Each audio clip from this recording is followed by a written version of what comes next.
સુરતના ભેસ્તાન વિસ્તારમાં ઇન્સ્ટાગ્રામ પર ફેમસ થવા માટે ભાઈગીરીનો વિડીયો બનાવનારા 5 યુવકોને ભેસ્તાન પોલીસે ઝડપી કાયદાનું ભાન કરાવ્યું હતું। 5 યુવકોએ ફિલ્મી સ્ટાઇલમાં એન્ટ્રી મારીને જાહેરમાં સિગારેટ અને દારૂની બોટલ લઈને ડાન્સ કરી રહ્યા હતા। આ સાથે જ એક યુવકે તલવાર વડે કેક કાપી ભાઈગીરી બતાવતા મર્ડરનો સીન ક્રિએટ કર્યો હતો। આ વાયરલ વિડીયોના આધારે પોલીસે તમામ આરોપીને ઝડપી કાયદેસરની કાર્યવાહી કરી છે। વાયરલ વિડીયોના કેસની શરૂઆત ઇન્સ્ટાગ્રામ પર વાયરલ થયેલા વિડીયોમાં જોઈ શકાય છે કે યુવકો ફિલ્મી સ્ટાઇલમાં ટુ વ્હીલર પર એન્ટ્રી લે છે, પોતે ભાઈલોગ હોય તે પ્રમાણે પોતાને પ્રદર્શિત કરતા દેખાયા હતા। આ સાથે જ તલવાર વડે કેક કાપી અન્ય યુવકનું છરી મારી મર્ડરનો સીન ક્રિએટ કર્યો હતો। આ સાથે જ અન્ય યુવકના ગળા પર તલવાર રાખી હતી। આ વિડીયો મે 2022માં બનાવાયો હતો, પરંતુ હાલમાં સોશિયલ મીડિયા પર ફરી વાયરલ થતાં પોલીસે કાયદેસરની કાર્યવાહી શરૂ કરી છે।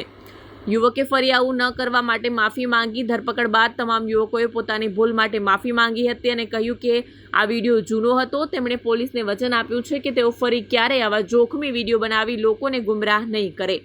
આ પ્રક્રિયાથી યુવાનોને પાઠ ભણાવ્યો। આ ઘટનાથી સુરતના યુવાનો માટે સાબિત થાય છે કે સોશિયલ મીડિયા પર ફેમસ થવા માટે જોખમી હિલચાલો કરવી ભવિષ્યને દાવ પર મૂકવા સમાન છે।